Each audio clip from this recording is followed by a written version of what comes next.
What's going on, everyone? So, I know the Los Angeles Lakers just won their first game of the postseason, which is awesome. What a great, hard-fought game.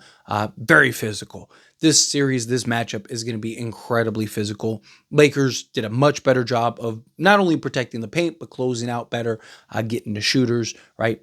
Making sure that they're attacking and closing out hard. Love seeing that, right?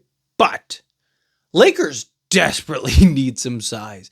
Lakers desperately need a center. And again, I understand it's the playoffs. I understand we're in the playoffs. Game 3 is going to be here before we know it. But Lakers need, that needs to be numero uno priority above everything else, right? Lakers, Jaxson Hayes just isn't it, right? I love Jaxson Hayes, but I talked very heavily. And I got a lot of pushback originally. More and more people are starting to be like, you know what? You were right. But in the beginning, right, got a lot of pushback about hey, I don't buy Jaxson Hayes as a starting center, right? I like Jaxson Hayes. If the Lakers want to keep him around long term and he's your third center, sure, right? If the Lakers were to do something where, just use him as an example, go get a Mark Williams as your skill center. Right, get a Mark Williams, do multiple things out there on the basketball court, be your starting center. Perfect. And then if you were to bring in, say, a Clint Capella just to give you a big physical interior size guy that can bang with the big boys, a veteran that's kind of been there, done that, right? Be a lob threat, offensive rebound, block shots, do the dirty work, right? Cool. And then if you had Jaxson Hayes as that floor running, high flying, athletic big man that you can just kind of put in spots, right? Perfect. But Jaxson Hayes as your starter, he isn't it. I mean, I talked about it. I get a lot of comments, hey, Lakers need to play Hayes more. They need to do that. And I always respond, hey, I love Hayes. But the more he plays, the more of a liability he becomes, and the more he shows his lack of discipline, his lack of starting ability, right? His lack of size. And the guy has 1 rebound in the first 2 games. Right? The guy doesn't rebound well. He just doesn't do anything good enough to go yeah, that's the guy. He's had great games. He's had great stretches. He's had great moments. Don't get me wrong, right? But he's not a guy that you can rely on a nightly basis.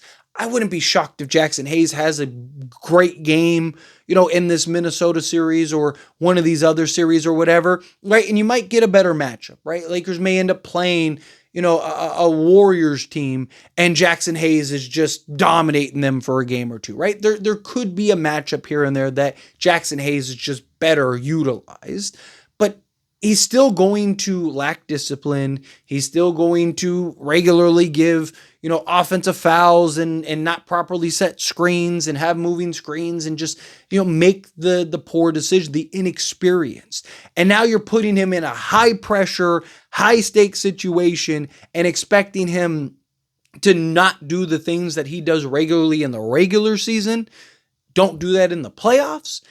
I just don't buy it.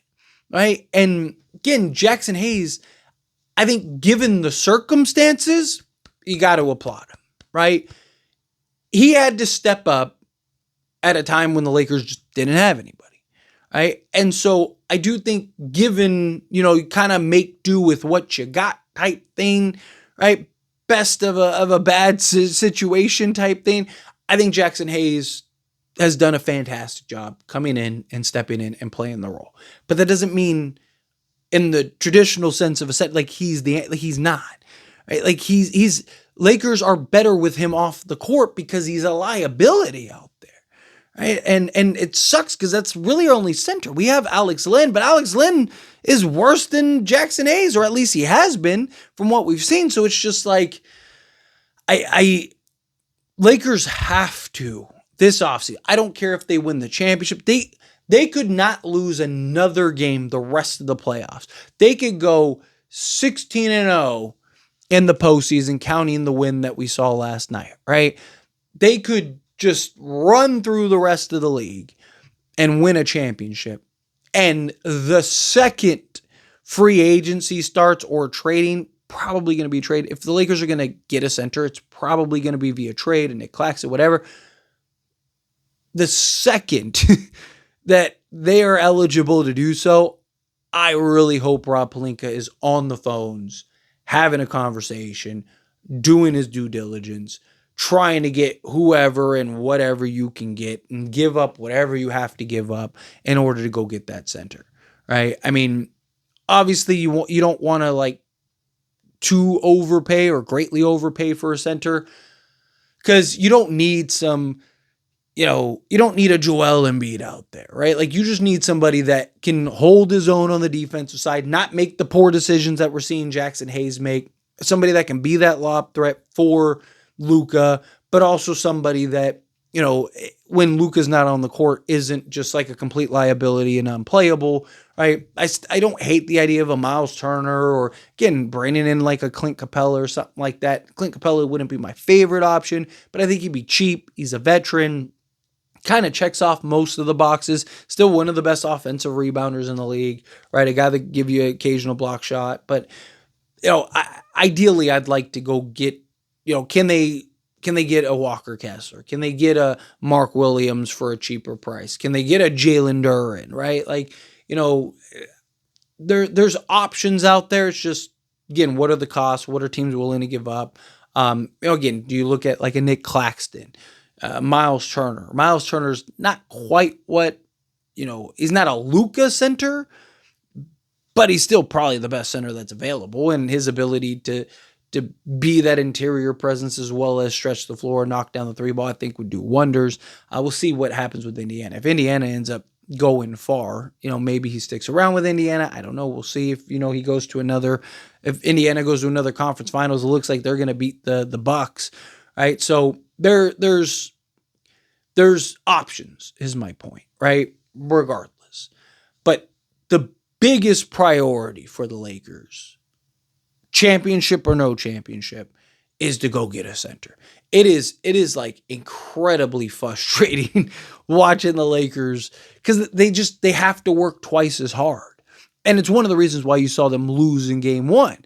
It's because they have to overcompensate because they lack the interior presence and the interior size to bother a team like Minnesota. So they kind of overhelped, overextended, kind of overdid everything in game one. I like that they made the adjustments and were able to kind of find that balance in game two, and they were still able to kind of protect the paint, help team rebound, do all those things, but also get out to shooters and at least contest and challenge, at least give the, at least give the half-hearted effort, right? Because they shot 42 threes, and 27 of those 42 threes were wide open, uncontested threes.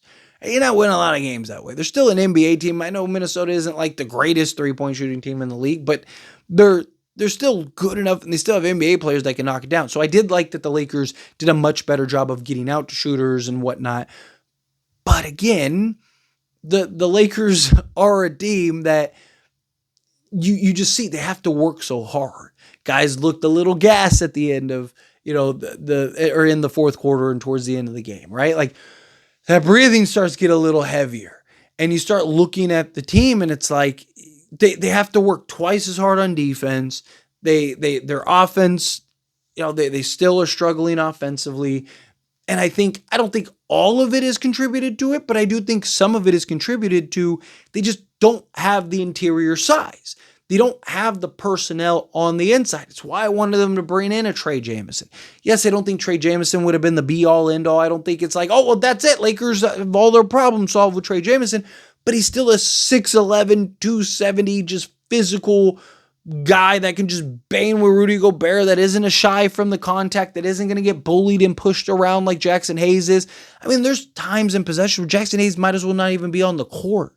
Right? Like he's just getting put, like it might have been the opening sequence, right? Like Rudy Gobert just like dug his shoulder into Jaxson Hayes, and Jaxson Hayes is flying off like he's a gnat, right? It's just like, stop, like get off me, right? Like it's just so frustrating to watch it because it's just like we're a half decent center away from probably running through Minnesota and being up 2-0 and winning a championship.